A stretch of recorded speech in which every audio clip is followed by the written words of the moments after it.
This is our panel discussion. You've made it through most of the day. Can give yourself a quiet round of applause for, or loud. Absolutely. It's actually it's a lot of work being a speaker. It's a lot of work facilitating a conference and working behind the scenes, but it's also work sitting and listening and having a lot of information probably move and be stimulated for you and lots of questions. So absolutely. I'd also like to take a moment to acknowledge some people that are here.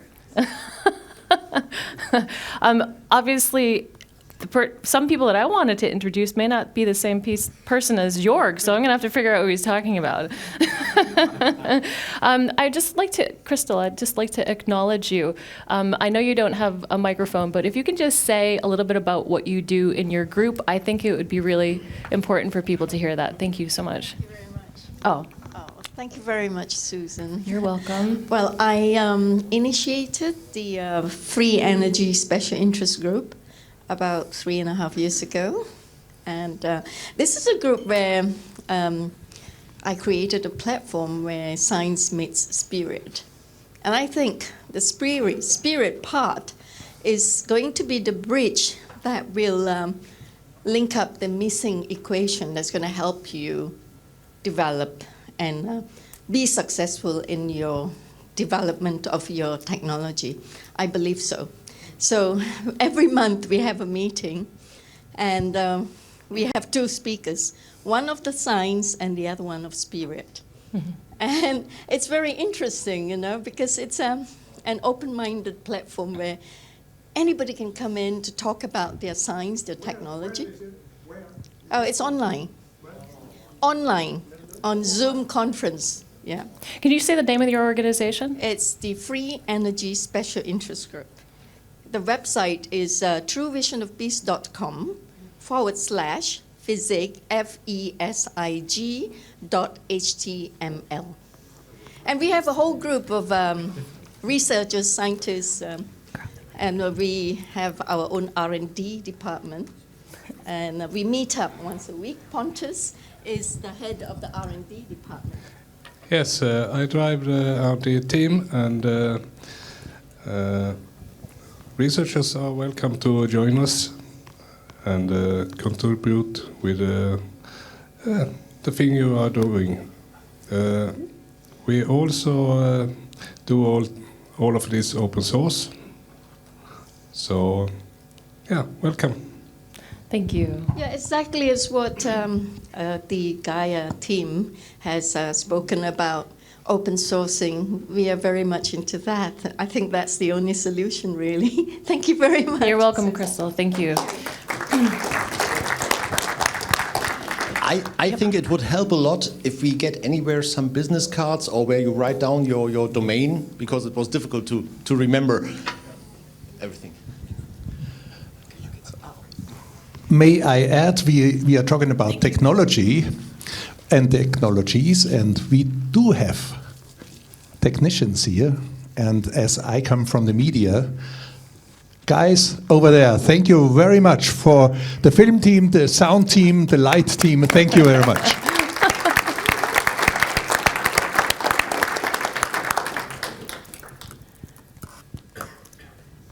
Perfect, thank you. Sorry, I had to re-sign back in. The computer does that.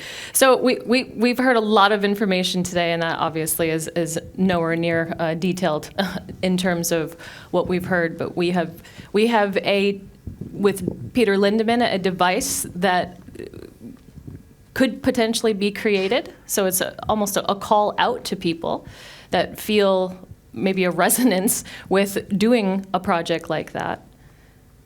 So there's a to-do. With Jorg, we've learned about this incredible connection to water. And with Theo, the mysteries of water continuing to unfold and what potentially lies there. With Mats, we learned about lenr, as well as some potential controversial aspects, which is important to bring up in terms of health effects, and very important questions to consider. And with Robert and Roberto, we learned about what I would call the clogged arteries of invention to actually create, to have a device that's usable that can be in people's homes. And it's something that we deal with as well with New Energy Movement and the Nui Foundation. The amount of work that goes into dealing with and speaking with inventors, 7 o'clock in the morning or 1 o'clock in the morning, inventors from all over the world. And people are inspired to create. And the amazing conclusion that Peter had at the end of his talk today, I mean, I think all of us were feeling that beautiful, right? All of us were feeling that so deeply. You said it so well. And maybe that's what is happening, that the planet and humanity is in need of operating in a very different way. And yet, there are these clogged arteries, and you hear the comments and the criticisms such as, well, why aren't these technologies out? Why aren't they out? And if it's real, then it should be here. Well, I think what we're learning is from a collaborative cooperation standpoint that, we haven't done that so well as a species on this planet. I mean, maybe in certain communities and societies that does exist, but overall, as it relates to the dollar, as it relates to money, we haven't done that so well. And it may be the piece that really needs to be addressed, as Crystal pointed out, that this may be a more, if you're to look at what is the problem, that may have to do with the spirit of the human and how we work together and operate together. So it's just some basic reflections, as I sit here and look at this incredible team of people that have come here today to for us to create this really open exchange. And so what I would say for us up here is let's not do softballs. Let's be okay with, really rolling up our sleeves and getting in and having a good, hearty discussion about this field, what we know. Also, there's a lot that we don't know.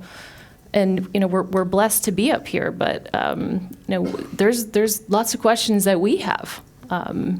And that's important to say. There's things that we don't know, and that's okay. That means that we need to go further and, take our humility and let that go in the forefront to be able to ask some of these difficult questions and be okay with it.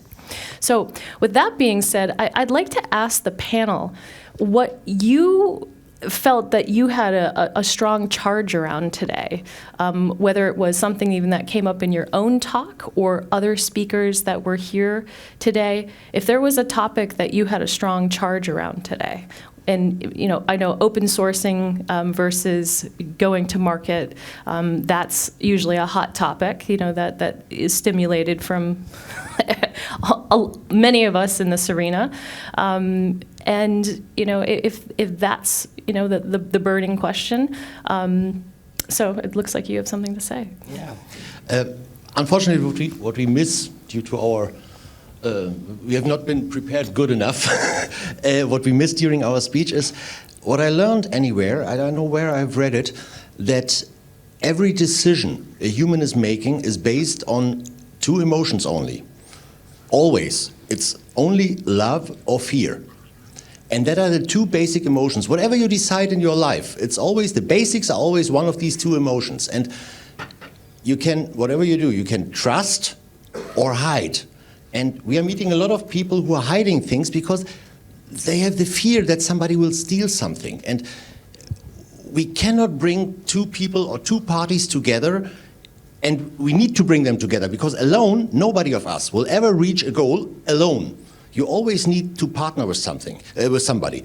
And you need this trust. And that is something all of us has to learn and has to communicate and has to spread over the world, that you have to invest some trust. And it's much more easier to develop whatever you are looking for if we are, all of us, a little bit more open and a little bit more providing trust to the other one we are talking to. Mm-hmm. That's something we want to mention, and we forgot it.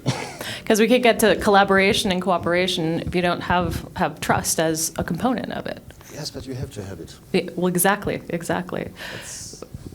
What do the rest of the speakers think about that? Or what other charges did you have today? Thank you very much for being able to be here. Thank you for having the opportunity to be here. Sorry.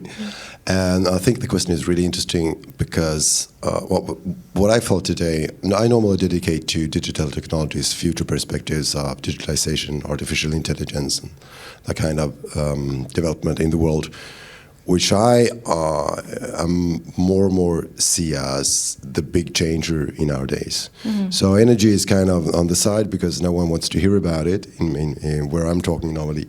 And still I know this huge potential that we are talking about here today. And what we found here today is, I think that resonates with me, a lot of new thinking, scientific new thinking, a paradigm that is changing with lots of new knowledge and lots of insecurity.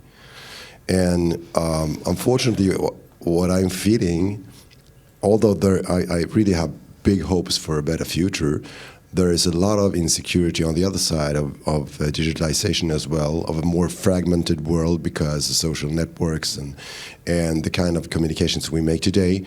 People being afraid of the future, trying to turn back to what's safe, and populist movements clinging to an old world that doesn't work any longer, but that's the only solution many people have. So there are lots of insecurity in many parts of the world. And we are talking about trust, we are talking about making more peace and understanding. I think it will be a really big challenge, but we need to do it. But we need to understand that it might be more difficult than ever because there's so much insecurity at the same time in the world, both from a scientific point of view, political point of view, and societal point of view. And we're going to bring all that together. And in the best of the worlds, people are feeling more safe when we provide a more secure world where energy is a good part. Of course, if you can provide energy, you can provide a safe environment, you can provide health, you can provide education, etc. So that's a good start, but we need to be very understanding about the challenge that we're going towards in an ever-changing world with lots of insecurities. Very well said. Jorg? Yeah, Mats, I had the same feeling, and to answer your question, the world is fragmented more and more, and so is our society, and so is our research. So everybody is looking at his job or his research, his science. And Theo pointed it out that there are so many researchers doing nearly the same. They name it after themselves, but do in principle the same thing. So it was a very good combination of talks today to give me, and you asked what was important for us today, for me as a speaker, as a listener, to see so many different points of view, but dealing with the same. So thank you very much. Thank you. Cooperation. Works. One thing I'd like to say is that I agree that we're not going to move forward until there's a lot more trust. But the problem is that there's a lot of feedback in this, right? So anyway. Trust is something that we normally give to others, and sometimes they're worth it and sometimes they're not. And so the only thing about trust that I can do and be totally responsible for is to be as trustworthy as possible. And that's a step that each one of us can take. We don't have to be a part of the business of trying to get a free energy machine out to decide that I'm going to be the most trustworthy version of myself that I can be. And this is the way everyone can participate in this process. Hello. Thank you. Actually, I learned today it's totally worth it. It's totally worth to be here, to talk to everybody, to get the feedback. It's kind of energy for me personally to move on, to not stop, to not interrupt the process until someone we might be lucky to end that. Because, it's worth it. That's what I take from today. Mm-hmm. Did you have something? Yes. Well, actually, I was interested in individuals, so I asked, "What are you doing here? Why do you came here?" And actually, the basic was curiosity. That means somehow there is something in the air. It's dealing with energy, but at the end, it's not only energy. We hear about cooperation. I talked about coherence. That means when people move together. And the important thing I've seen till now, let's see what happens tomorrow, is that water seems to be the common binding part. So I'm wondering why. So I'm still wondering. I hope I wonder and wonder, because that makes me happy. Yeah. and I hope this will make you happy too. So it's good to have fun and try to think what will come, because we won't make big business. Things go slow, very, very slow. And what Peter Lindemann says, his machine, it won't take 1 hour, 2 hours to build. It will take decades. But with the efforts and all the minds here together, gathering together and having little sparks of inspiration, probably will take maybe 5 years, hopefully. So cooperation is a good thing I've taken over today. Mm-hmm. You just leave it, that's okay. It seems that, and again, this is just my opinion, right? It seems that the stories in the past of the inventors getting harassed and let's just say bullied around, muscled around, whatever you want to call it, that and I don't want to say an absolute, say that there's none of that, but there's less of it, it seems. Okay, I'm not saying that there isn't, but it seems like there's less of it. And it seems that, okay, academia may be slow to catch up. I mean, as we know, you're a professor. We work with professors, so there are individuals within institutions that are the, out there leading the charge, so to speak, and they're courageous, and they realize that in order for other academics to speak up, that they have to be the role model in order to have their peers be able to enter in, because typically it's quote unquote career suicide to, talk about these different concepts and even to talk about spiritual things. I remember probably back in 2004, I was thinking about getting a PhD at a Ivy League school and was offered the opportunity to do that, and was sharing what my ideas were, and I was told, no, you can't do that, because it involved things that were, a bit different at the time. So, the option was, well, I can't spend, 5 years doing this because it's not where my heart is. It's not where my passion is. It's not what I feel like is needed. So, the point is it does seem that there are rare academics, and there may be even more and more, that are getting exposed to this type of information. But the business community, so even though, we talk about the greedy investors and whatnot, yet they do seem open, right? If it works and it's revolutionary and it can help to shift something, right? So it seems that there's traction that is in that arena, right? Can some of you speak to that a little bit more? Because, we hear that academia is not open, and typically they're not as a whole, but you do get, again, the professors in certain institutions that are known to be the rogue scientists, the rogue academics, and they're usually off in their little corner. But the business community, so there is something that's shifting and moving because of entrepreneurship, because of the different changing markets that we have. So can we talk about that a little bit? Because even though we shun sometimes the business community about the money aspect of this, it does seem to be a population of people that are open-minded.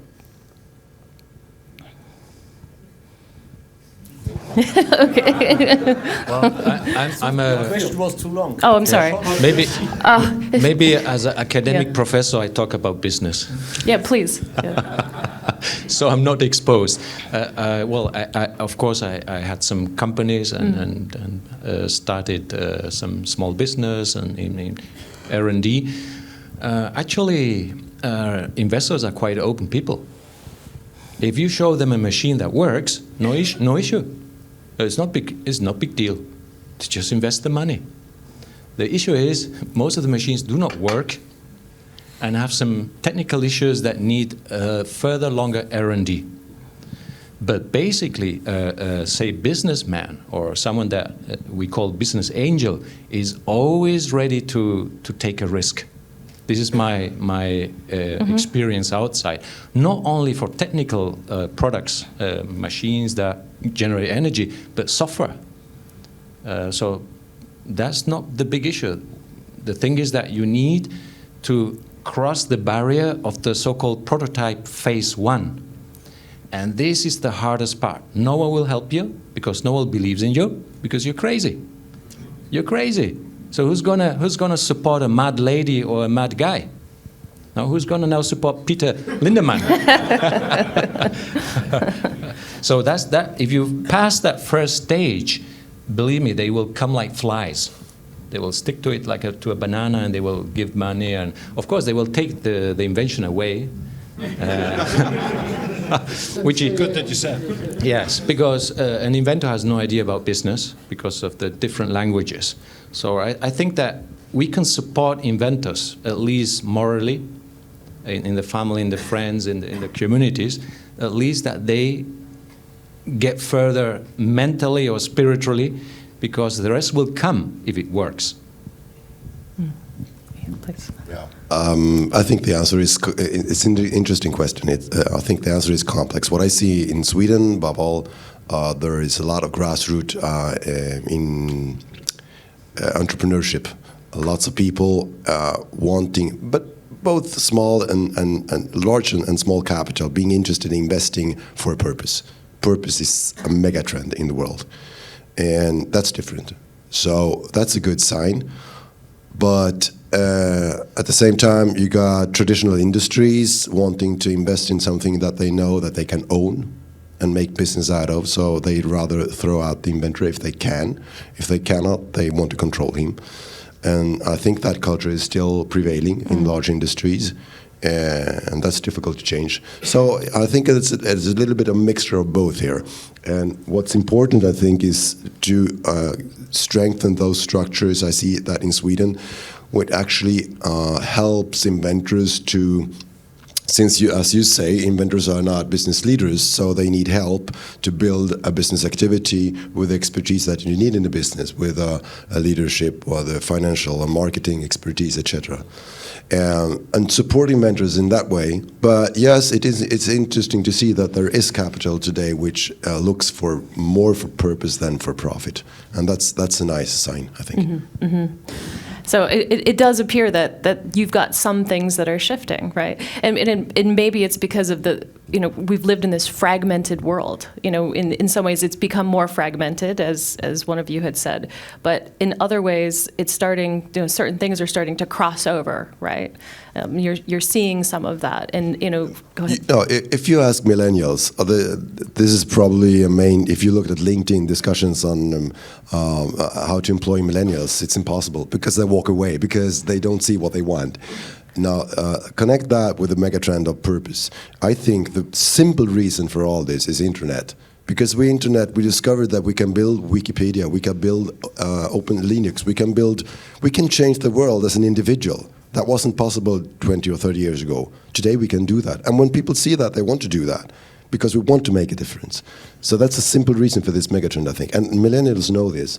So they're not satisfied if they see a profit at the last line, not where they work and not where they buy either. They want to buy for someone who says they have a purpose. Mm-hmm. So yeah, it is changing in that way. Mm-hmm. Thank you.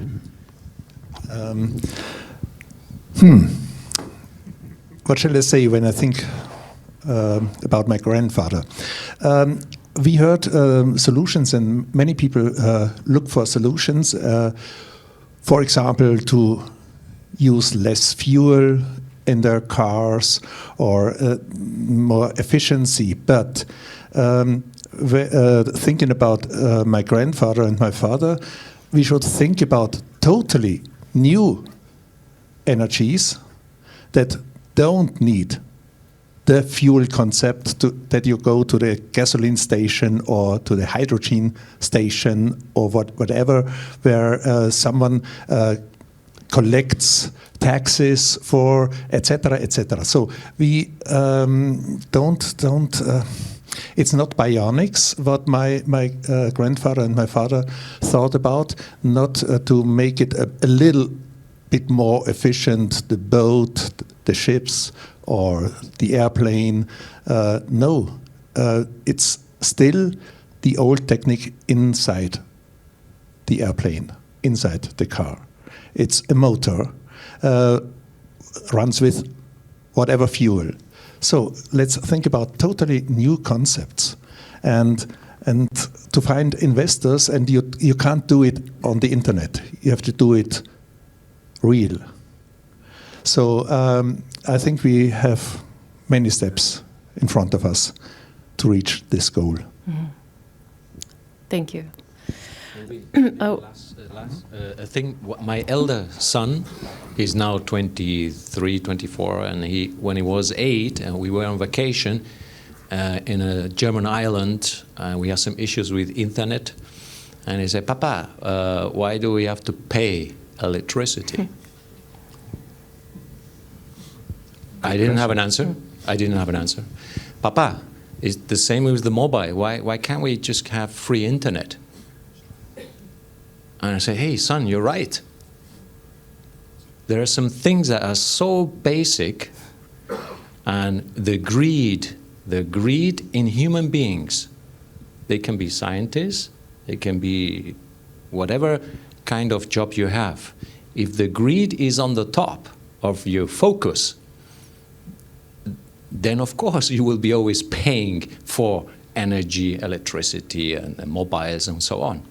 So it's a concept that we have to, let's say, adjust in our society, that some basic things, water, air, clean, of course, energy, communication should be so basic. I'm not talking about socialism, but so basic that nowadays with our technology, it should be affordable, or at least for everyone, for cheap, for pennies. And it's not the issue. So I think in these, if we change some things in this way, we will have a much, let's say, easier way of introducing different technologies. This is my opinion. Mm-hmm. So free energy. Yes, that would be a concept of free energy, yes. The real free energy. I would say we need less ego. Because I can confirm for 300% exactly what you are saying. We have an inventor with a fantastic concept, with a fantastic principle. And he's developing the thing, and we see the things outside of the concept that are needed to produce energy, produce electricity are, I mean, he's not an engineer. He learned something else, and he's done it really in a so poor way. I see it before he even starts. I see, okay, it will break. I don't know, in 5 minutes or 12 minutes, but it will break. And he's so scared to give anybody access who could help him. It would be very easy. I mean, we are in Germany, we are building cars, and I mean, it's not a problem to manufacture some engineering that it makes reliable to work. But he's so scared to give the access to his unit, he rather not sell it, not earn money, stay there and try to solve it by himself. And everybody knows, okay, that brings you nowhere. I mean, you have invented this concept, I don't know how many years ago, but I know in the next 10 years he will not reach the market stage because he's not prepared or not ready to let him help. And yeah, just confirming that what you said. if I can add something about ego, I've seen so many inventors like that, being a technology journalist, and I think that's just normal inventors' character, and they just need support. I'm less worried about that kind of ego and much more worried about ego among world leaders. That's, I think, the main issue. And I have to admit that I'm getting more pessimistic when I see in today's politics than maybe, I don't know, 20 years ago. What I lack is visionary. Yeah, but you don't have to be pessimistic, because today we are talking about these problems. 20 years ago, the problems were the same, but nobody knew about it. We hadn't the opportunity to talk about it. Now we are thematisieren. Was heißt thematisieren? Discussing about it. Yeah, we can discuss about it. The world is getting smaller. The communication is getting faster. We learn from each other much more faster than before. So something is changing. That is true. But what I really lack, what I really would like to see much more of, is visions among world leaders, political leaders. Not just talking about today's issues and how we can resolve education and healthcare and taxes, but visions for the next 10, 20, 30 years. Credible visions. But the election period is only 4. Exactly. I think you expect that from the wrong kind of people. I don't expect any support from politicians, and I don't think that we should wait until they decide something, because it comes from us. It comes from the ground. It comes from the bottom. It comes from every single human who want to move something or forward. And I heard it needs only 15% of the people to initiate a total change of something. If you could address these 15%, the whole thing will be unstoppable. So I believe we have a real chance, because 15% is less than a quarter. That was not your strong suit, right? I think so. Just one. We're going to finish the panel discussion, and then we'll do Q&A. Here's a question. So we knew Jorg, your grandfather, was a visionary. Tesla was a visionary, right? Wilhelm Reich. There's others. What do you think is missing from the conversations? What is missing in general as it relates to not, because I think the vision piece is really important. I think you've hit on something that is truly fundamental, and we do seem to have so much fragmentation just to even try to get consensus nowadays in terms of anything. It seems difficult.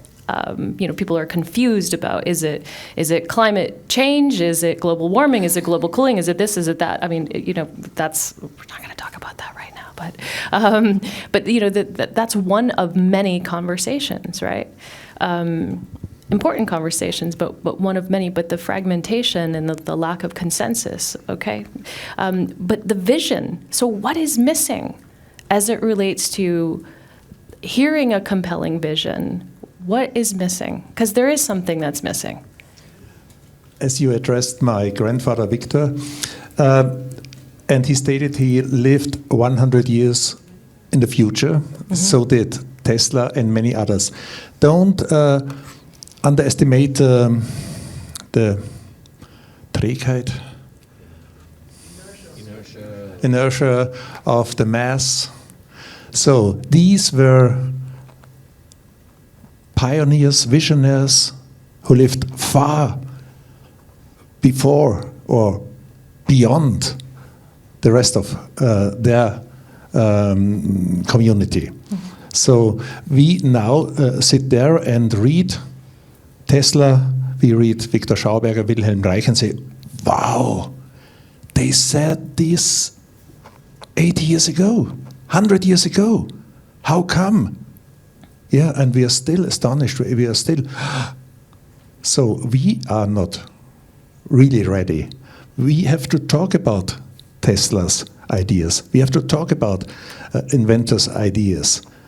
They are here, but the critical mass is not ready, or But that scares me a little bit, because if I think back on the pyramids, what they have built at that time, so we are developing back, so the evolution goes backwards, if I understand it right.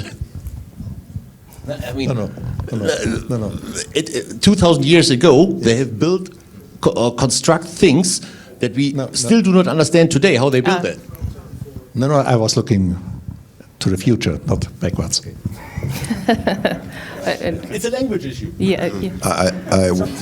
As you were saying, it comes from us, and that is true, because I don't expect world leaders and politicians to start being visionary if they don't see people wanting to have that. So in that sense, it starts here. And that's why I'm passionate about talking about these subjects with people, because we need to have a more public discussion about the future. Energy, artificial intelligence, digitalization, all those stuff. We need to have a public discussion about it, because if we don't have that, we can't shape the future in a good way. And people are not thinking about these things. So I on a daily basis, try to make people interested in talking about these things. That's my hope for bringing a kind of awareness among people which could bring out visionaries among world leaders. But it is difficult today. As you say, the world is so fragmented. And I don't know what would help, actually, to make more people. People are changing like that very quickly. Yeah.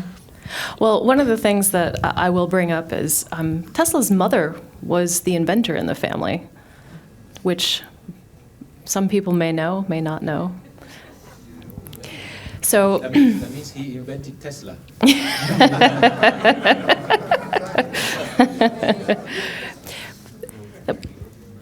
I think you know where I may be going with this, or Yeah, but you want to add in? There's some very famous quotes by Tesla that said that no significant invention was ever invented by a woman. That's also Tesla. Oh, okay. So he didn't acknowledge his mom, apparently. I mean, that's a direct quote. So I mean, I'm just saying that I mean, and he felt like that even marriage, no significant inventions came from married men. I mean, he had a very specific vision for his own life that is not the vision for society as a whole. It grinds to a halt. The whole society grinds to a halt if everybody tries to live that way. So we have to be careful about holding these people up. They were visionaries. They did all important things. The question is, what's holding me back from having a vision? In other words, every one of us has to dare to be the visionary. None of these people started out visionaries. They started out as punk kids who were beat up in the basement. So I'm just saying that every one of us has a story. Every one of us has a history of why we're timid in certain situations and too boisterous in others. And we're the ones. Every one of us, we have to dare to believe that our intelligence and our inner guidance is just as important for the life path I have to take as any of these other people that have been pivotal in history. They didn't start out to be trying to be pivotal in history. They simply were true to themselves. And they followed their guidance, and they ended up where they went. And now we look back at their lives and say, ooh, but the point is none of them tried to do anything like that. Tesla, we look at Tesla and, he invented 60-cycle AC electricity and gave us all this stuff, but he was actually totally frustrated. He was unable to give us 95% of the genius that was coming through him. And he didn't have a sense that he was this grand visionary who they barely let him talk at all in the media and later in his life he lost control of his own PR and was painted as a crackpot by the time he died. So and none of us would hope that that's the way my life go. So, I think we just have to be true to ourselves and dare to live our best the best version of our own lives, and open our hearts and give when we get the urge, and and speak when we think something's not right, and speak when we think something is right, and act all the time. We've grown up in a culture that has constantly hypnotized us with the importance of external experts. We always have to have these technologies vetted by these people who know more, all this kind of nonsense, as far as I'm concerned. The machine either works or it doesn't work. You don't have to have 30 PhDs who don't know how it works to come in and tell me that it doesn't work. So, what we have to do is be ruthlessly honest with ourselves. I have to stand up and be the first one to catch me when I'm not doing my best. It's no one else's responsibility. Okay, and when we all do that, we will. I mean, we all know that the politicians are lying to us, right? About dozens of things, maybe everything they say. Who knows? But I mean, we don't even know where to draw the line. But we keep voting for them. How come we do that? That's a character flaw. That's a huge dishonoring of what it means to be honest in ourselves, that we put up with this. Getting a better technology that allows us to spend less money on energy isn't something that the people who say that we need experts are going to give us. There is no company out there is mandated to show you how to use less of their product. Don't expect that they will, all these things about, clean the dirt out from the back of your refrigerator. It'll work better, Peter, may I? Yeah, okay. But I'm just saying, we have to take more responsibility, And I totally agree. As a journalist and communicator, I'm fairly pragmatic about the media landscape today, though, which gives us another duty, which is communicating. It's not enough being truth and honest. We have to take leadership of our own communication and spread this to the world as well, because when we invented internet, no one thought that it would happen what happened. Everyone thought that it would give everyone the possibility to reach access to the truth. What really happened was that everyone got the possibility of spreading their kind of version of the truth. And those who control that truth better than many others turned out to be trolls and fake news. So this is the new media landscape we're living in. It used to be hierarchical. Everything we did in the world used to be hierarchical. Now it's flat, giving everyone the opportunity to spread what they want to spread. And that's the landscape we have to navigate in. So we need to be true, we need to be honest, we need to have a vision, but then we also have the duty to spread that to the world, and we need to become better at that. Okay. Yeah.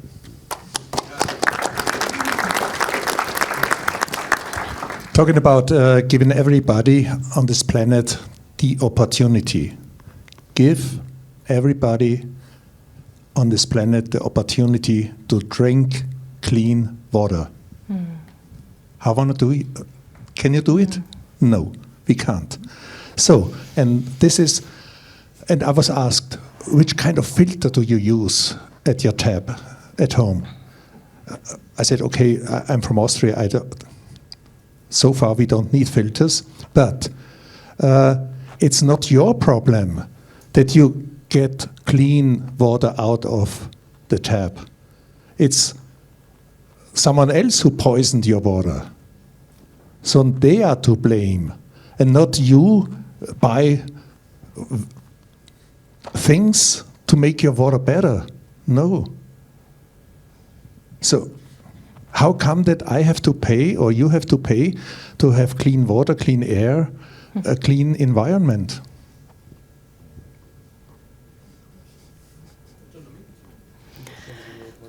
Well, yeah, we've gone astray. I think that's the reality. But one of the things that the reason that I brought up, just to recircle back to about Tesla's mother being an inventor, because and Peter, now I'm never gonna forget that one.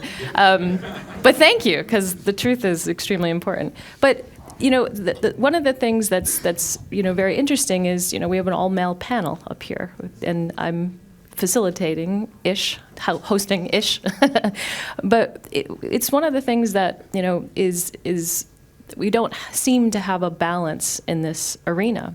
And if the spirit aspect, if consciousness, if emotional intelligence, if how we hold ourselves is an aspect of, all of you said that today. You're talking about the human, individual being trusting. We talk about, well, I brought up kindness, but we're talking about these qualities, right?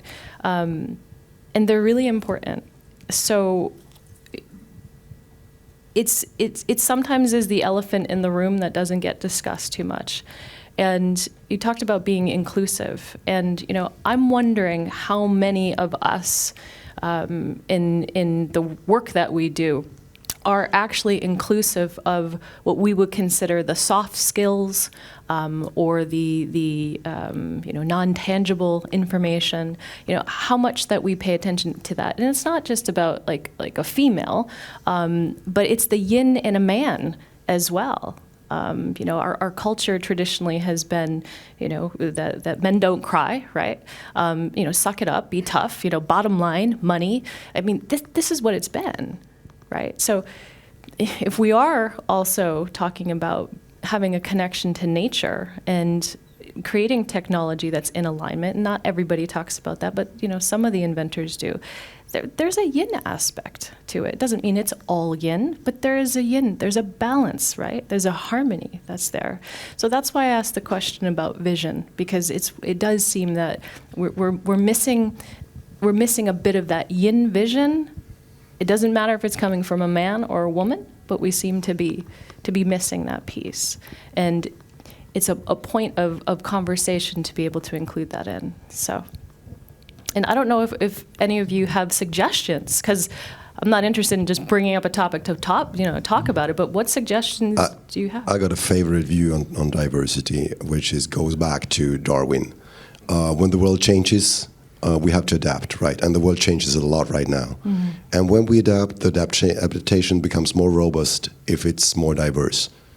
That's a simple reason for why we need diversity always, because we're going to be less vulnerable. Men, women, young and old, all races, because that's going to make us more robust. And we have to always think about that. Mm-hmm. And another thing that comes into this change of paradigm as well with internet and all the flat communication are leaderless organizations, which is kind of different too. And one of the biggest one happens to be here in Holland, Geboortzorg, it's called. It's a 10,000 people company, nursery company, organized with independent groups of 10 to 12 nurses, completely independent, with total 50 administrators. And they're very profitable and very happy and doing very good work. And that might be the most efficient way to handle an organization in a very quickly changing environment. So maybe we should get rid of all the bosses as well. That might be the answer. Could be. Thank you. Maybe to put it again in a scientific way, as I said, the plus and the minus is not important. And we could end with a question: what was first, the chicken or the egg? The woman or the man? Believe me, there is no separation. There is no separation. Once we scientifically and spiritually realize that the plus, the minus, it's the same expression from something, like the man and the women, we will have no discussions. So every time we have discussions about these topics means that we still are struggling in our spiritual advancement of combining the yin and the yang, the woman and the man. So I hope that the basics we get out of here is humanity, things that are necessary for humanity. Free, clean water, free, clean expression of creativity for generating energy or whatever. I mean, this sounds kind of philosophical, but the main things we need is not just freedom in speech, because all these media is not a freedom of speech, I believe. So we have to stand up ourselves, and before we speak, before we publish some bullshit in Facebook or in Twitter and so on, please really recognize what are you doing, because this little piece of Twitter will disappear in the nirvana of the terabytes in the cloud. And that expression is lost. So as Jorg said, contact the people. I believe that the best investment inventor, and that's why you go out on the field and contact the inventor, is because you need a face-to-face. Forget digital media. I'm a professor for digital media. Forget it for human communication. Forget it. It's not worth it. Face-to-face is communication, real communication. Thank you. That's 100% true. And I also would like to say that if you just communicate with words over the distance, let me say via email or not via face-to-face, you may have a good chance to lose the entire conversation. But to go back to visionary things,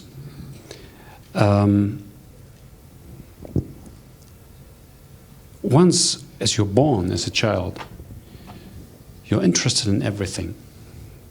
Once you raise up, you're still maybe interested in nearly everything. Once you attend school, you learn that there are other things and your interest gets back. Once you're an adult, your interest in new things is set back again.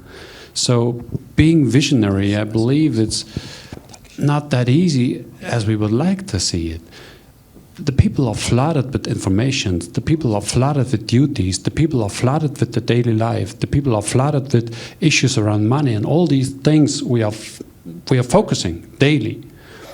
So there is only a small window to be open-minded. There are maybe also some minutes on the day you can allow yourself to think about something free, really free. There's no time to be able to be visionary for a normal human being in our Western European world.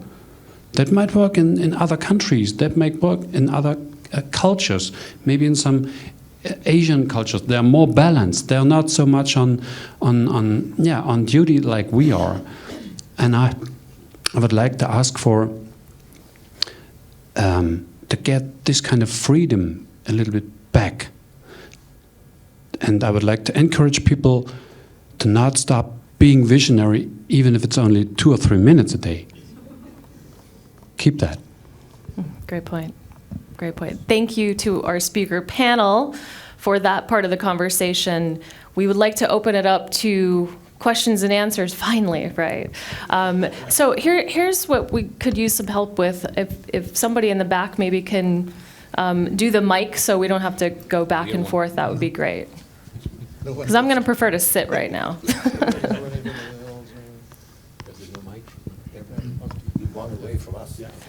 Yeah. Who's first? How about this guy right here? And then from there, we'll pass it around. Good day. Well, first of all, thank you for a wonderful day and for so much engagement, because that's what's really special about this entire group of experts. Thank you very much. My name is Mark Lewan. I'm from Leiden University.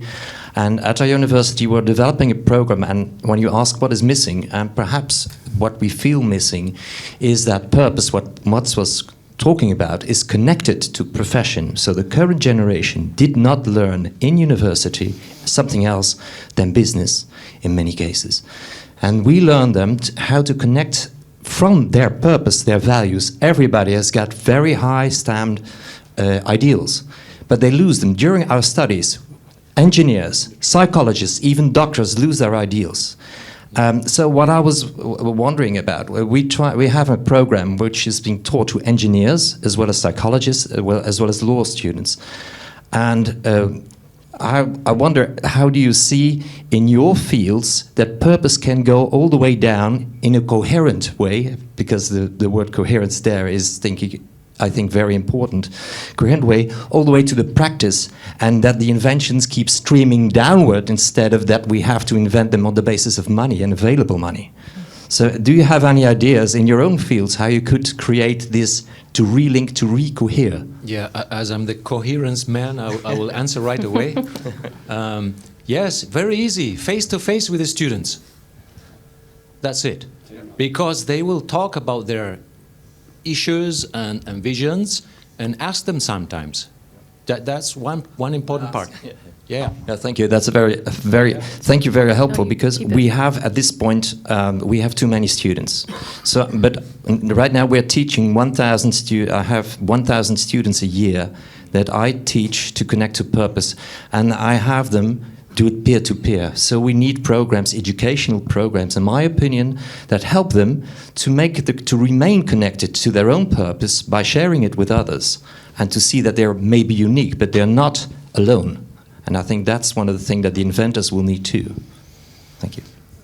May I add that we have in Germany, as I mentioned in the morning, there will be river engineering, in-stream river training day for professionals and mayors, etc. Thursday, and on the weekend we have an open water day in Baden-Württemberg. But on Friday, the day between, we go into schools, and we are invited, and we have school groups, and then we talk to 13-year-old, 14-year-old pupils about water, about new technologies, and I think this is also for us to open ourselves to the youth.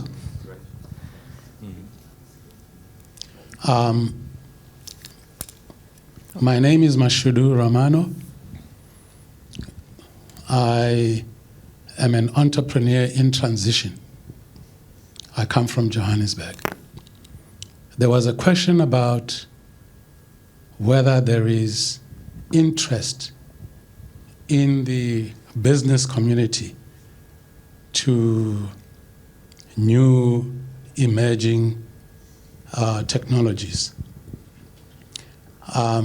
Firstly, what I want to say is, until I understood that I exist because there is the sun, there is the earth, there are trees and plants, I was on the same journey that a lot of business people are today, who believe in the Friedrich Hayek, Milton Friedman's philosophies, that the business of business is business. So there has to be a fundamental change in one's perspective, one's reality view, to see that if I continue to pollute, if I continue to mess up with the soil, the air, my life ultimately is like a boomerang. My life ultimately is in danger.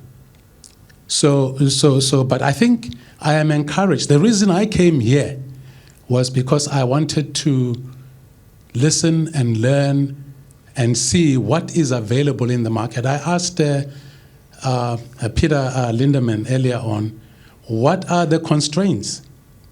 What is it that we need to move from where we are now to introduce these new technologies that are emerging, that are in the market? So I'm on a very positive wavelength. And so I'd like to, for us to say, where do we go from here? What do we need to be able to bring free energy, to bring clean water? I'm in the water business as well in South Africa. I am introducing fuel cells And I've been doing it for the past 10 years. No profit. But I have a vision that our fuel cells in South Africa and in Africa, distributed energy generation, will be the answer to create, at least in the interim.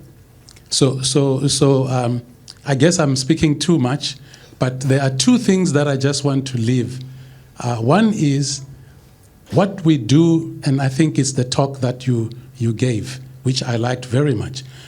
How do we take new technologies to make the existing infrastructure more sustainable while we are working towards new, free, technologies? And what did... Okay. And Peter, what did you answer to the question? You gave an answer. What did you say about the school? The school? I mean, it's kind of a crazy idea to go to a school with 14-year-old boys and girls and talk about rivers. Well, why don't talk about skateboards or YouTube influencers? But they're going there and talk about rivers.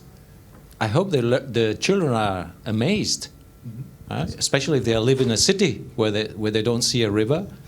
So that's one approach. That's face to face. So I think the other point maybe that I can refer to is the concept I learned recently from womb ecology to world ecology, that prenatal and post-birth environments are crucial in setting the pattern of life for that child. So what I hear you saying is, because we have exposed our children to skateboards and various other things like that, we can't expose them to the rivers.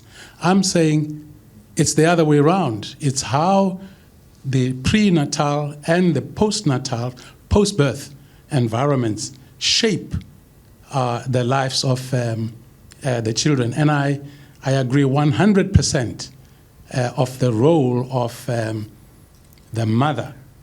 I have come to see women in a completely different perspective since I got exposed to this understanding that what happens while the fetus is growing inside the womb is as critical as what happens after the child is born. Thank you so much. And that's probably 100% true. And when the child, let's say, sees the light of the world, it needs the contact, no? Contact to nature, contact to what we call the fresh air, the clean water, and so on. No? So there are two mothers. Which is the other mother? Father? No, Mother Earth. Next question. In general. I have a vision about a standalone fridge. I mean, to change the world in a small way, so that you can get rid of the generators, the diesel generators to make the energy, and you gave a sort of opening to that. Is that correct, Mr. Lindemann?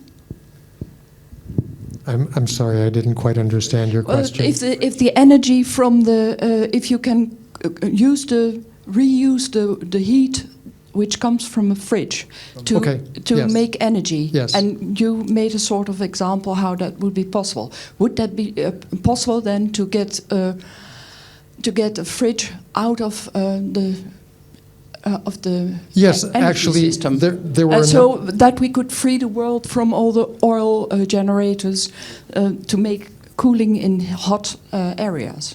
Yes, a number of patents have issued, both to German and Russian inventors of refrigerators that make electricity while they cool, rather than the other way around. And this has been known since, I think, at least 30 years. But what is preventing? Well, I mean, the same thing that prevents any of these things. I refer to, the general process whereby these things don't make it to market as a solutions embargo. Okay, No, and but- that our entire culture and society has been, deprived of access to anything that provides real human needs at an extraordinarily effective and inexpensive, way. Yes, but would an entrepreneur like he then be able to do something about that? I mean, could you start a movement in Africa so that this energy or this new development could land there, if you get what I mean?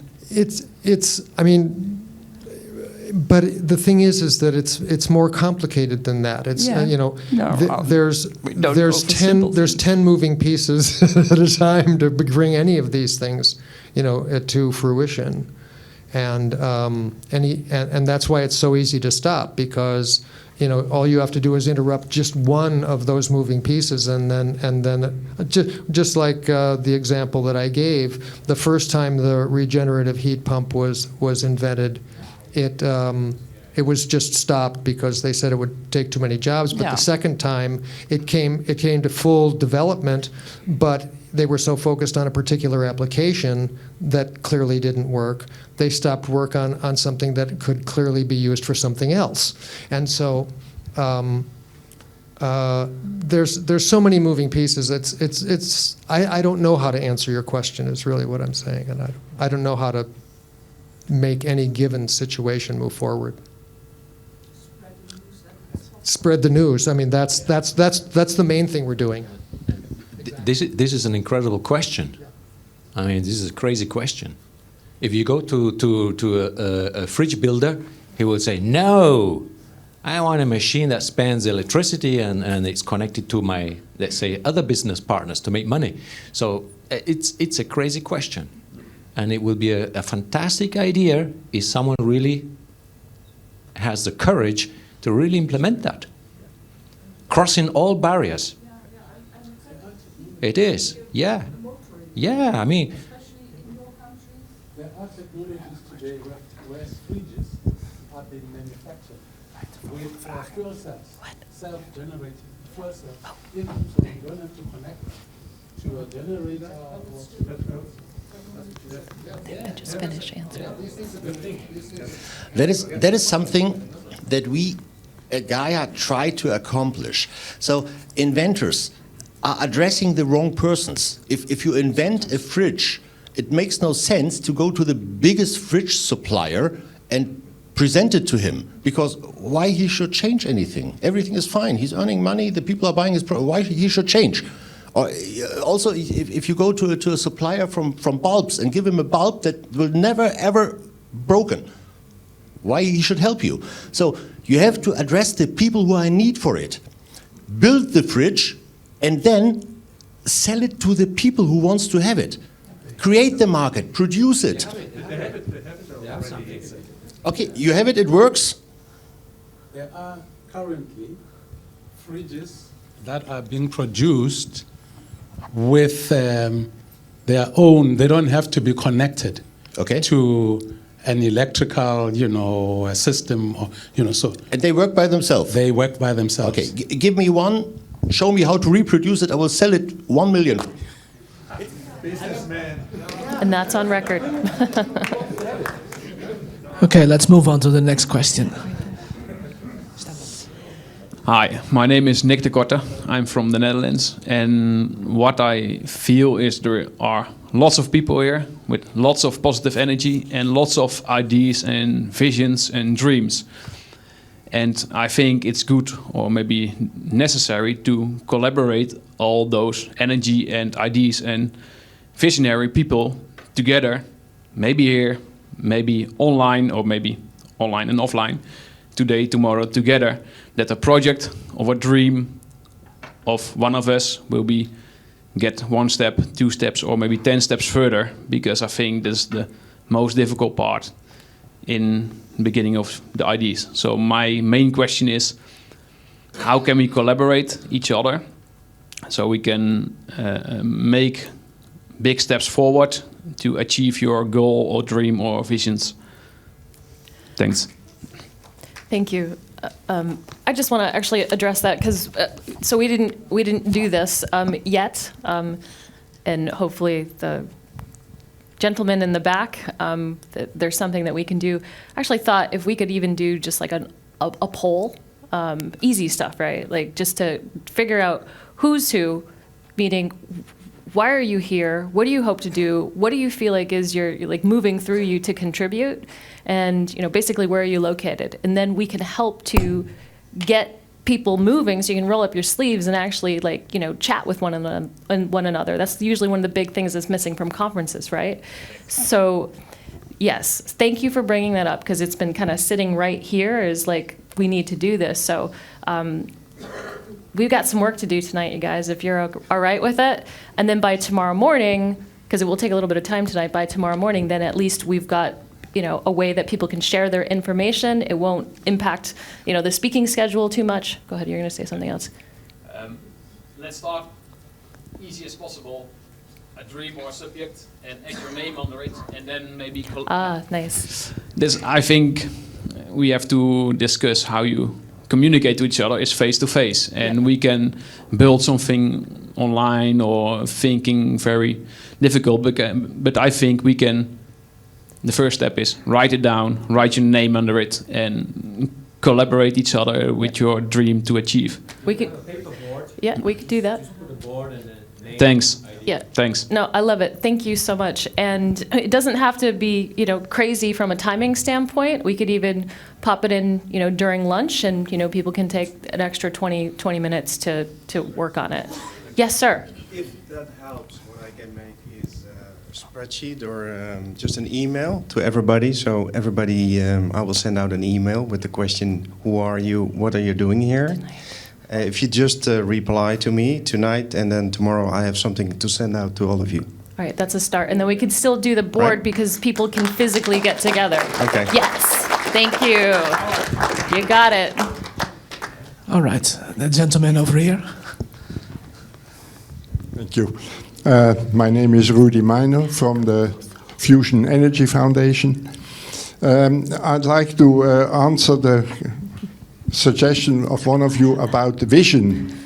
When I look back in history, people had in old times a vision of building pyramids, and they made enormous efforts, technical, financial, God knows what, to build these beautiful pyramids, which today are a big tourist attraction.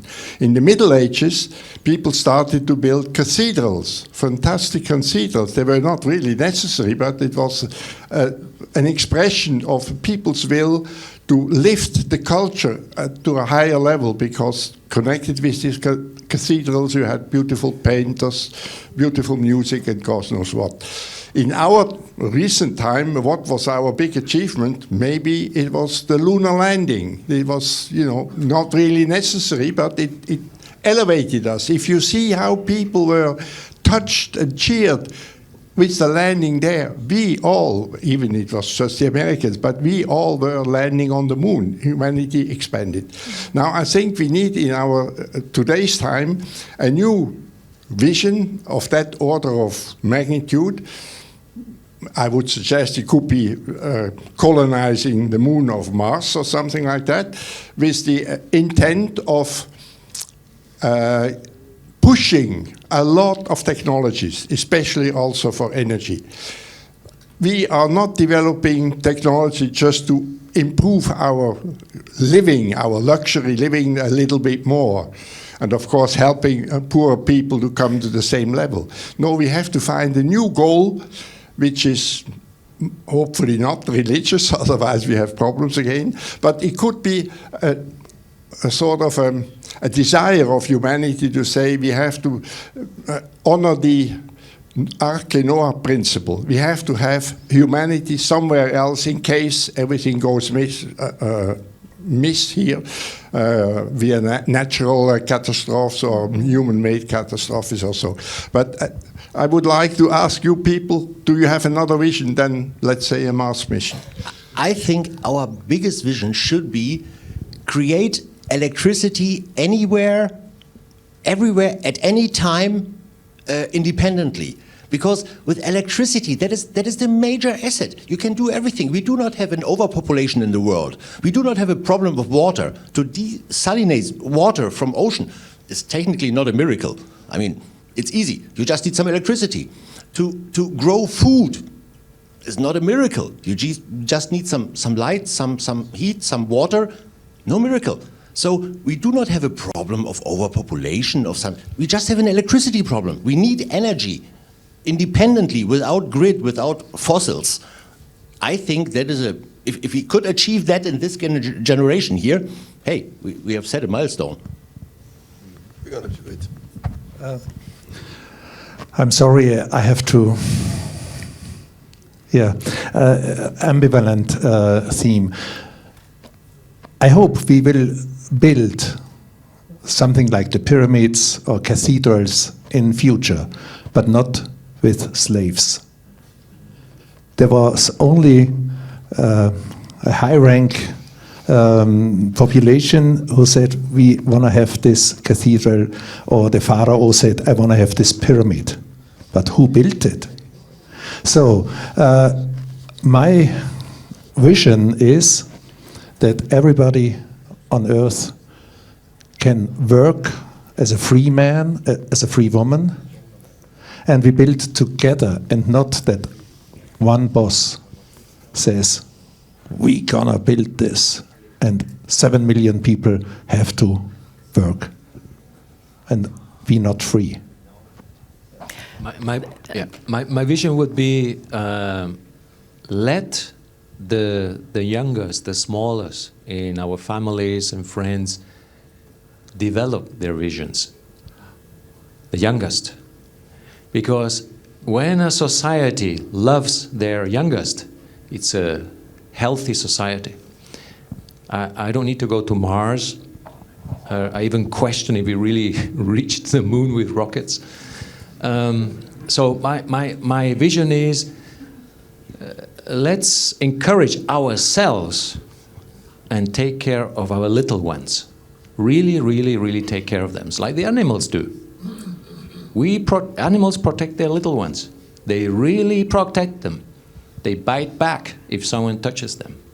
If we manage this little step, I believe, I don't know your name, but you are? Rudy, yes, Rudy. I believe that the big steps, the quantum leaps to Mars and all that will be so easy. Yes, because we will have a troop of visionaries coming out of the spacecrafts and building not only 3 pyramids, but maybe 300. This is my feeling. If we are blocked because we think we need energy and all that, we don't move. Oh. No. Grow up without fear. Yeah, grow up without fear. Yeah. Agreed. Let's do this, because we want to be able to hear from this amazing group that's in front of us, and these gentlemen have been waiting a while. Next question. Well, thank you very much. And Peter, you previously said when you feel the urge to speak, then just go ahead and speak. So thank you for that. But I think we touched themes like why is there no vision, or what's holding us back from this breakthrough. We talked about resilience in these ever more dramatic times, and I just want to address a point to which I feel needs to be mentioned really crucially. I think it's essential for us as a humanity to move forward, and that is to look at the amazing work of the group of Heart Math, Doug Childre and Deborah Rosman, Howard Martin in the US, that's been doing this highly scientific work. And they've shown that there's not only the analytical scientific intelligence of the brain that we are all at a scientific conference addressing, there's an even higher intelligence in our hearts. And it's not just folklore, it's true. Peer-reviewed, over 300 peer-reviewed scientific publications about this theme. It's hardcore scientifically proven. Our heart is the true guidance that we should follow, and we should make our minds, our brains like a servant to our hearts and not the other way around. And there lies the true intuition. All those visions, all the solutions are right there. And from there we can create the moral technology that will push us into this next quantum leap of civilization. So thank you very much. The one right next to me. Is there a question attached? Oh yeah, sorry. Just to add something, because maybe some are still wondering: is free energy real? And if we take a step backwards and we just look at the atom, it's been spinning for 13.6 billion years non-stop without slowing down. If we look at the work from Bruce Lipton, who's a cell biologist, and we add up the cell, like the voltage of the cells of the body, we have 50 trillion cells. Each of the cells makes 0.07 volts. It adds up to 3.5 trillion volts. We are the free energy machines, and we can access it. It's all true. We just have to figure it out. Thank you. Very good. Unbelievable. Thank you very much. Is free energy existing? Explain atoms. Fantastic. If you think about that, unbelievable. He really hit the point. I mean, wow. Nice. Thank you. I agree with my man here. My name is Lewan Schauberger. I'm from the Netherlands, and the first thing that I notice is the emblem of global breakthrough energy movement, and I believe every answer is in that emblem. So it's about energy, it's about health, it's about your spiritual well-being. And if you know about nature, there's much more we can gain from nature. So there's a lot of science that has been done on plants, and plants have shown to produce energy. So there is a plant that produces, if you have 1 kilogram of its juice that comes from the leaves, you have about 15 to 20 kilowatts of power. And it comes from a plant. And the beautiful thing about a plant is that you don't need a seed to replant the plant. You just take a leaf and you put it under the soil, and there grows a new plant. And you can reharvest your juice. And there are a lot of studies on that, and I believe the answers are in nature. You can find all answers in nature, and we don't. If you look at old civilizations who use more of that power, or native people who are more connected to nature. So I also follow somebody who's, I believe what my neighbor is saying, we have to go more to the heart. And if you follow your heart, you see a lot more than just the technical side of everything. So what he's saying, our body is the most advanced technology that we have. We walk in it, our soul is in it. So there is a woman who can communicate with animals. And that's a whole nother topic, but if you can stretch your mind to understand that it's possible. So old native people had the possibility to communicate with plants, with animals, and it gives a whole nother view on the world. I believe that we have a Western view now. So the Western civilization spread around the world, but they colonized a whole lot of people that had a whole nother view of the world. So most of the inventors that you name are, to me, Caucasian people. So there are also Indian people, black people who invented all kinds of sort of things. So I believe we have to take off our, and increase our what we see. So I believe that we have much to learn, and this is just a little thing that will bring us to a higher understanding of what's going on in this world. Excellent. Thank you so much. Thank you.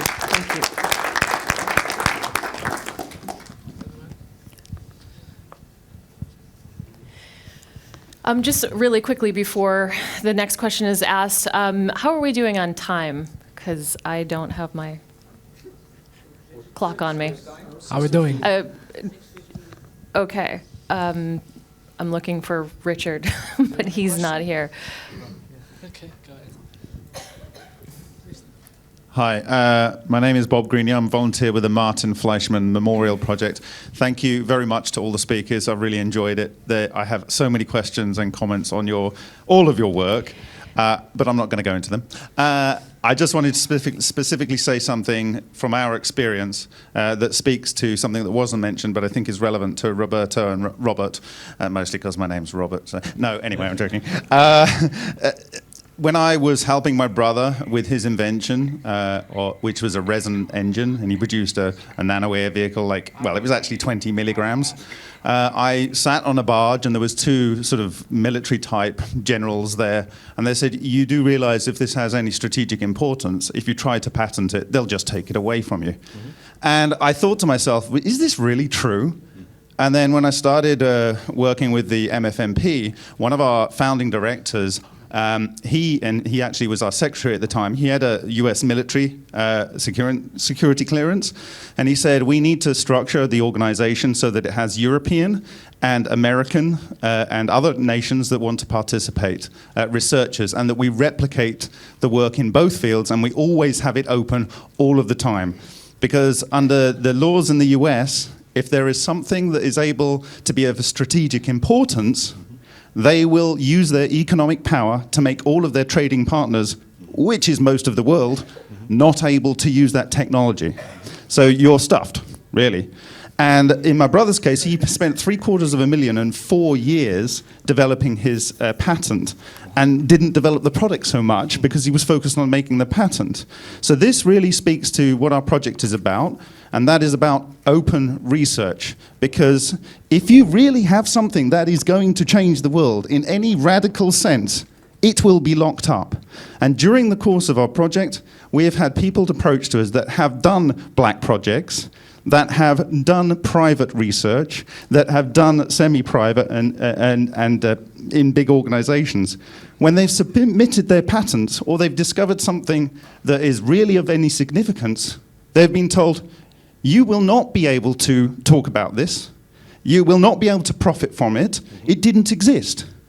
And this is a real problem. And I thought it was a conspiracy in the early to late 2000s. It's a real problem.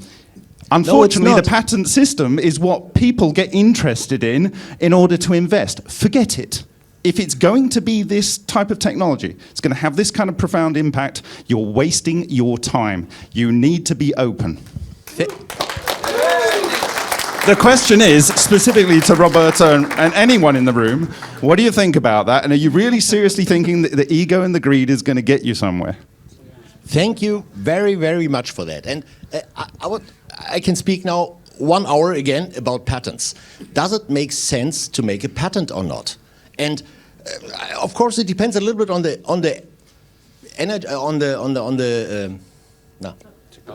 technology, and but mostly it depends only on the inventor. And if I would be asked for a technology like that, a fridge, a self-running fridge that don't need energy, no. Don't patent it. It makes no sense. It's completely nonsense even to spend €1 single or dollar to think about an IP protection. Forget it. Let us the thing produce and let it bring to the people. And you have a time advantage of, I don't know, 2 till 5 years if you produce something and bring it out. And that's it what you have. If you have a patent or not, doesn't matter. You just have a time advantage. Because if you make a patent, you are educating people how to copy it. If you're not making a patent and selling it, people have to buy it and they will copy it. And what do you want to do? If you bring out a technology, I guarantee you, whatever technology we will bring out, from the first 1,000 units, I guarantee you minimum 10% will end up in China, will be dismantled, how to copy it. And however, I cannot change it. And even if I find out who is copying my device and I sue him, what will happen? He changed the name of his company. Before I can change, before I can order a second lawyer to sue him again. Makes no sense. To making a patent is nothing else than to preparing for a fight. Forget that. Completely wrong approach. Help us or give us the opportunity to bring the unit out to the people in need who wants to have it, not patenting it. It's just an example for the fridge, the self-running fridge. Can I maybe add one sentence, only one sentence? If you talk about patents, I believe you call up the wrong people. You address the wrong people. You serve your idea on a silver tablet to the ones that you never want your idea to go. And actually, there are other systems or other possibilities to, protect, but it's not a patent office. They just cost money, and address the wrong people. Simple. I'm bad in math, you said. Okay, gentleman on the right.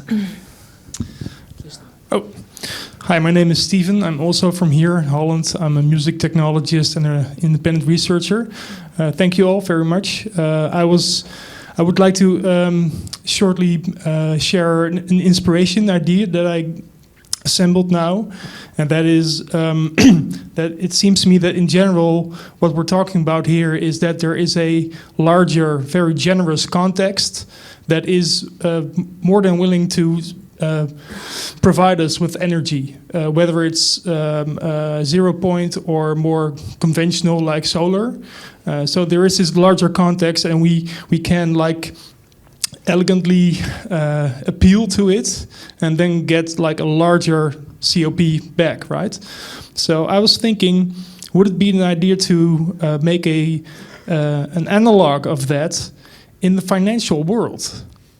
So that's, for instance, the quite generous and more idealistic large investors that you talked about just now could adopt or be facilitated in adopting that role of the larger context, and that there could be some kind of a new interaction between inventors and investors, that inventors also participate in a money sense.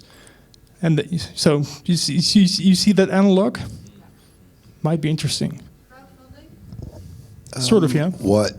I mean, there is so much innovation going on in the finance industry called fintech. Everything from Bitcoin to more proprietary kind of technologies. But no one knows anything about the future, right? I'm calling myself a futurist. Being a futurist is not so much looking at the future as looking at what we have today and actually see what we have today. Because after 10 years, we're going to say that, oh, why didn't we see it? We had it up in front of our eyes. So that's trying to see what's happening right now. It's very difficult because we could run into a very unstable world within a decade or two, within 5 years or 10 years. We can't know that, but let's hope that the world's continue to be stable. Then I think that actually financial capital will grow to an abundance. That's what we're seeing right now. It's going to be much more easier to have funding, and it's going to be much more easy to have funding for startups 24/7. You don't even know to go to get crowdfunding or go to make an IPO. There are going to be the digital systems for having funding 24/7 for inventors. And I actually think that's going to be a good development. All right. Any more questions? Yep. Hi there, John Cliss from the NOE Foundation. It strikes me that in this room we actually do have everything we need to do what we need to do. It strikes me that I know for a fact we have people in here with access to working technologies. I know that we have access to people who can do the assessment of those technologies, the people who can do the groundwork to take it from the inventor through to the people with the money. I hesitate to use the word investor. I can see that there's a strategy which is gradually forming here around this kind of open sourcing. I think it's something that people really resonate with. And it feels like a bit of an emergence of an idea whose time is well overdue. I know for a fact it's really hard to form really good quality relationships with a lot of people when you're not in this type of environment. So it seems like a very valuable place to come together and to create this joint strategy. So what I'd like to do, I think the gentleman over there who suggested putting some type of vision board together is a really good idea. But what I'd like to say is I genuinely think we have everything in the room right here. It really is. And I don't know how we take this forward to actually get this done, but I'm sure everything's here. So I'm just kind of opening that up to create a strategy around that.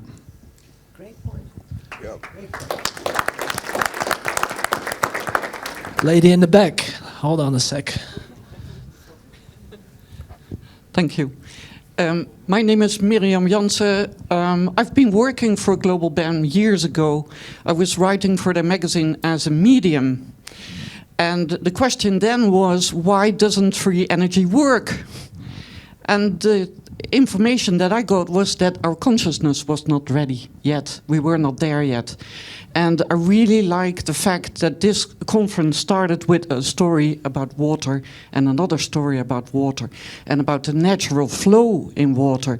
Because if we know the natural flow in our water, which is most of us, then we know our intuition, we can get to our consciousness, and then there is nothing else to do than to go through this adventure, not be afraid of anything else that comes towards us, because we are not afraid what happens to us. And then we can do anything we like and work together if that is part of the experience that we are looking for. It's never about the shape, it's never about the product, it's never about the agreements outside you. It's always about the agreements that you make from inside out and never the other way round. Thank you. So, and to say, indeed, the fact that this conference now has such an other atmosphere than the other conferences of GlobalBEM, of others that I've seen, and I've seen some that were so much about the algebra and the numbers and the statistics, and there was only maybe a minute or two about indeed the water in man. And I'm talking also about the water in women, of course. But the fact that that is a topic now is brilliant, and it shows that we are ready. It's not about what we do, it's about that we give in to the fact that we are part of this changing time. Thank you. Thank you. Susan? Right there? Yeah, Okay. yeah. We still have more questions. More comments. Yes, and comments. Thank you. My name is Patrick. I'm Slovakia. I think in this world, everybody who wants to live has to sell something. If you don't know how to market yourself, you are worthless. And I was wondering if we want to bring abundance technology to our world, and we are trying to do it through a scarcity economy, which is a trade. Is there another way to provide for our needs different from trade? Anybody? Thank you. Well, yes. Maybe a positive thought about that. Water is all over. What does that mean?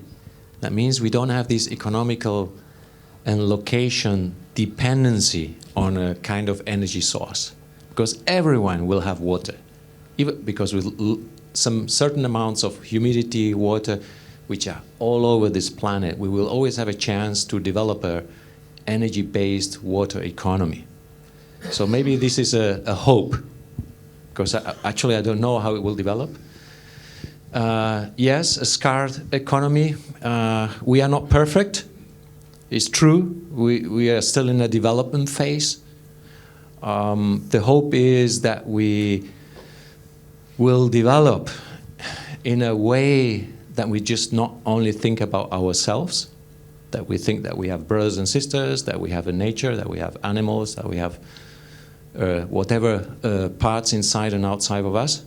So this is a holistic view, and it's good that we talk about holistic views, because it's not only energy, it's the big picture, as the lady said at the, before you. Water is all over, so don't worry. Don't worry. I think I could add, I think abundance is coming. And if we look at the information world, it comes there before energy, obviously. It comes with a challenge, though. It turns out that abundance is more difficult to handle than scarcity.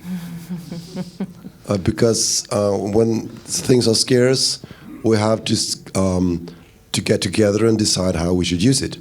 With abundance, you find yourself in the middle of a sea of information, for example, and you have to start choosing, and you don't know what you want, and you get lost. And actually, it's a new world for us. It will come by itself, but it will come with a challenge. We will need to learn how to handle that abundance, I think. Thank you. Excellent point. Peter? Yeah, and the only thing I'd like to add to that is that as we all are confronted with the conditions of abundance, we have to meet that with something other than fear.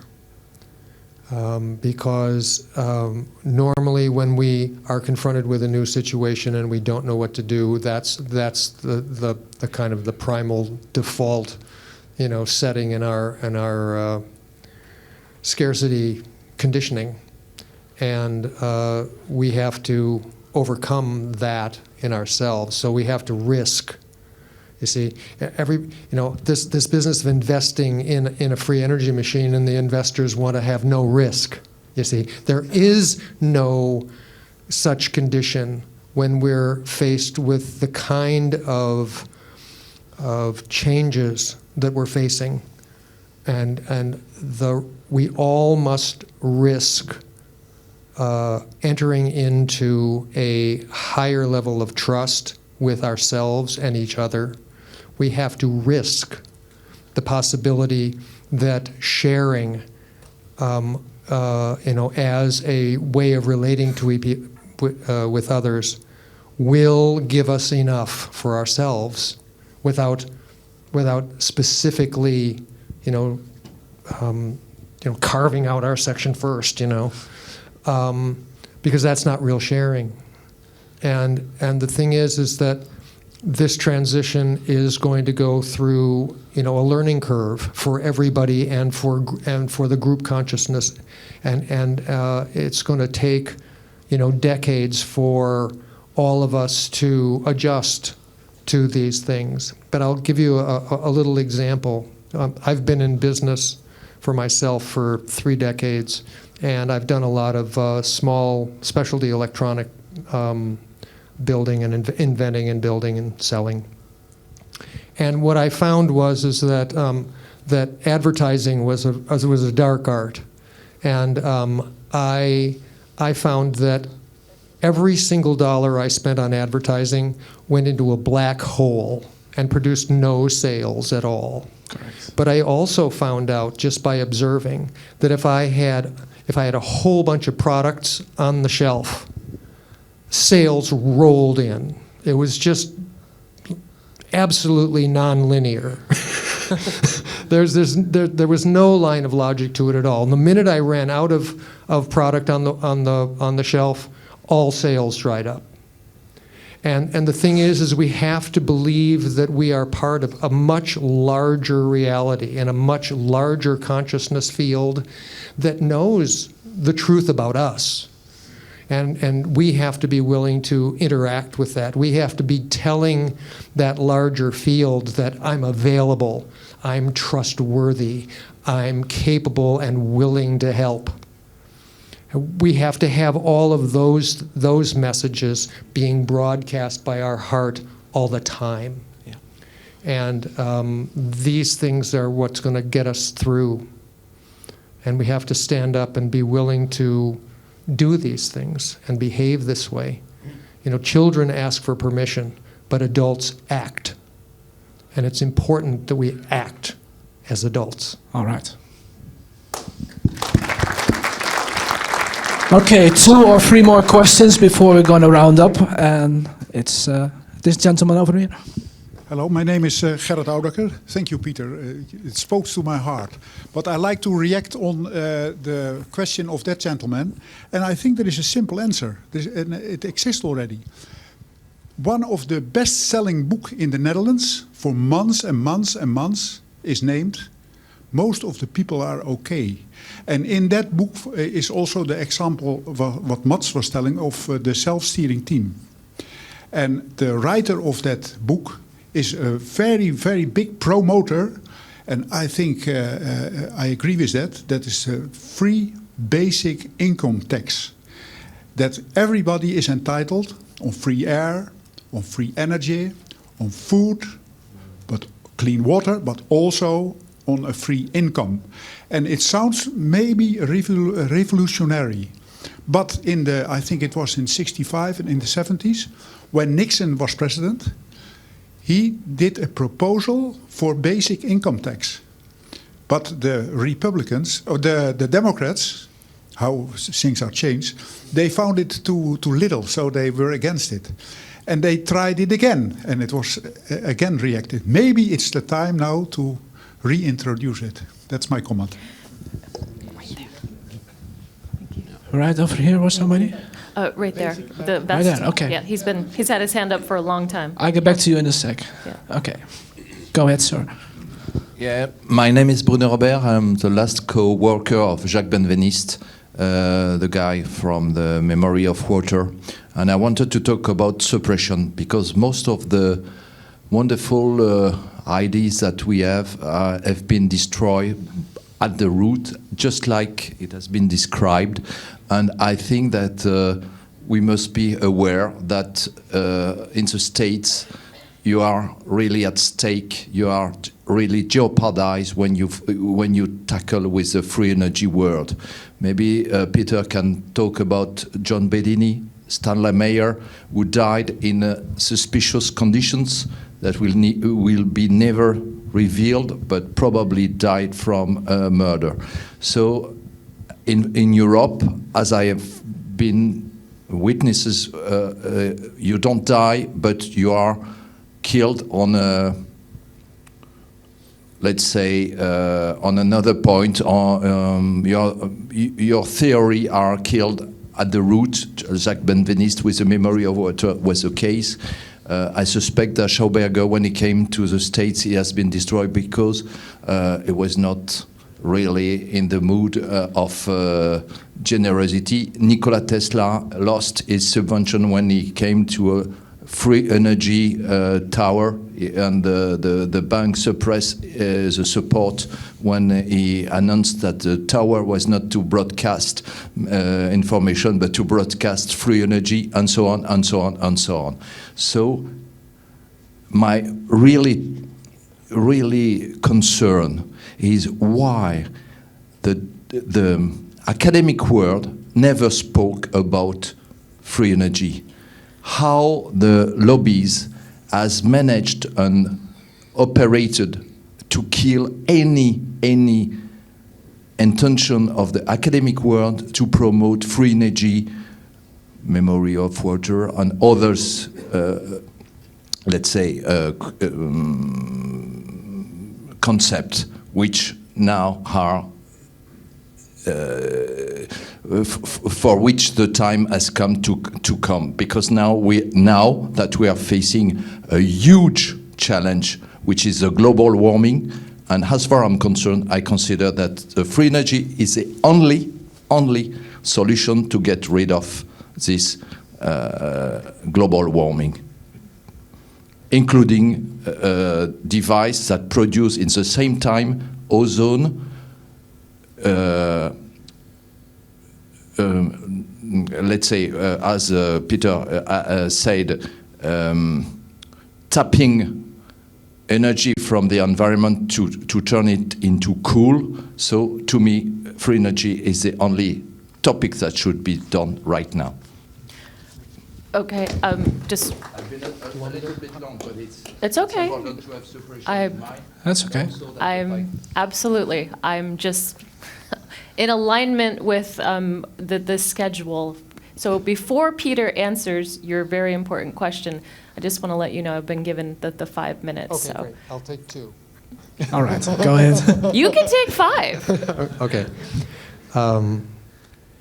In response to suppression and danger for inventors. Stanley Myers, the situation with Stanley Myers looked very suspicious. He was, there was no autopsy. We don't know the cause of death, but everybody associated with him believed he was poisoned, and he believed he was poisoned as he died. Bedini died of a heart attack. There was absolutely no foul play involved that was observable by anyone. It was a shocking and unexpected death, but he'd been a lifetime smoker, and it wasn't out of the ordinary. Okay.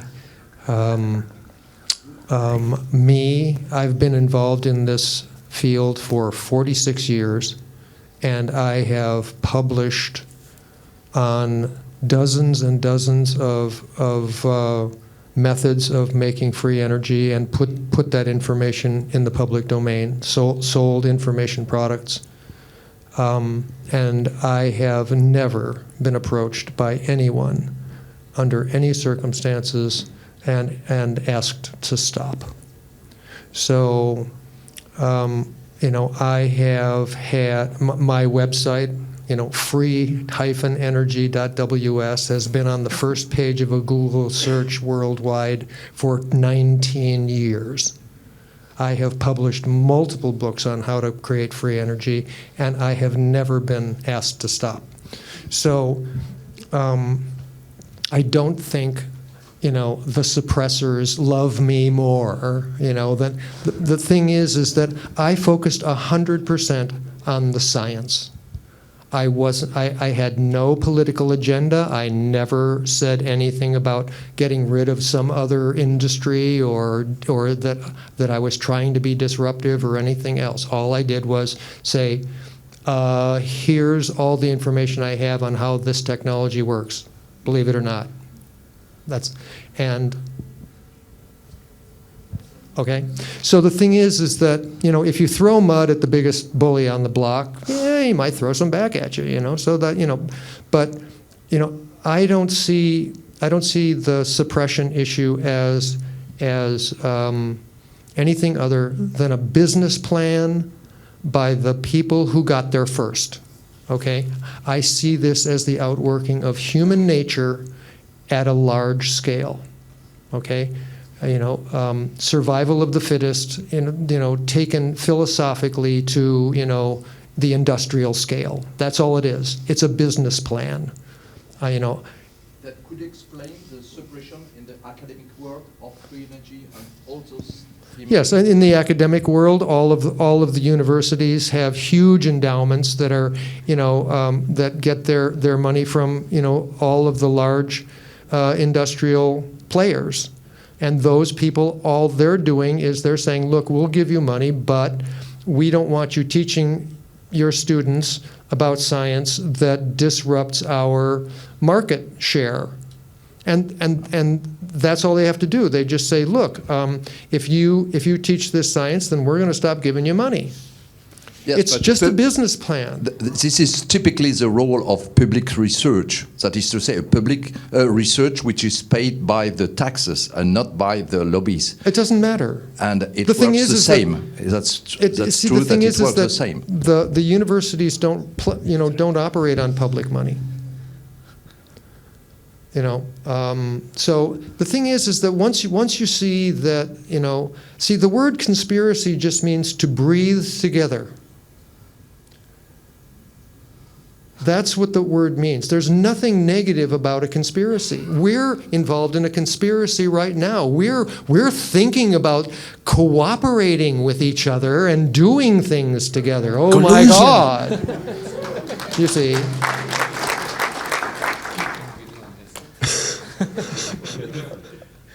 No, the thing is that a conspiracy isn't negative or positive or anything. It's just, see, this is, the people who think they own the world, this is what they're afraid of the most. That honest people will get together and cooperate to do something that doesn't work in their best interest. That's what they're the most afraid of. And we don't need their permission to do that. Right. Susan, do you like to round up? Yes. Thank you. Peter, you know what I'm going to say, right?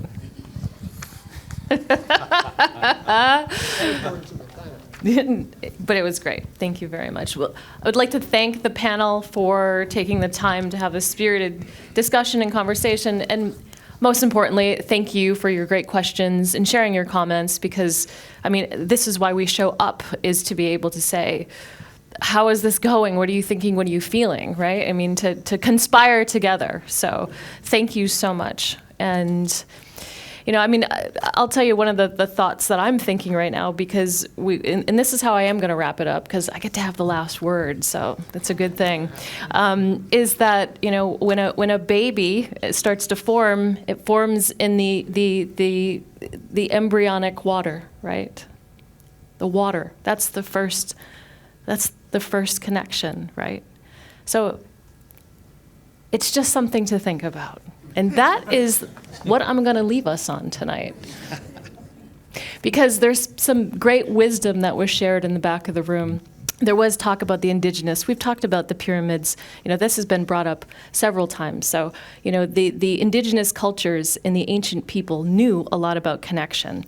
And you had brought up the water picture, and it looked a bit like a snake, so to speak, as you know, the water was forming. One of the first things I thought of when you showed that, because that was the first time I had seen that, was Serpent Mound in Ohio.